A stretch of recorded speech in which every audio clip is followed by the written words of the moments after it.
If you're experiencing audio desync issues in GTA 5, there are several steps you can take to resolve the problem. Follow this guide to help speed up the audio synchronization in the game. Step 1. Check system requirements. Ensure your computer meets the minimum system requirements for GTA 5. If your hardware is below the recommended specifications, it may struggle to run the game smoothly, leading to audio issues. Step 2. Update audio drivers. Visit the website of your audio device manufacturer and download the latest drivers. Outdated drivers can cause various audio problems, including desync. After updating, restart your computer and check if the issue persists. Step 3. Adjust in-game audio settings. Launch GTA 5 and navigate to the audio settings. Try lowering the audio quality or changing the audio output device. Sometimes, switching between stereo and surround sound can help resolve desync issues.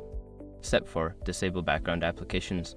Close any unnecessary applications running in the background while playing GTA 5.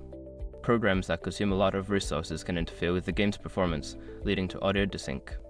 Step 5. Verify game files. If you're using a platform like Steam or Epic Games, use the built-in feature to verify the integrity of the game files.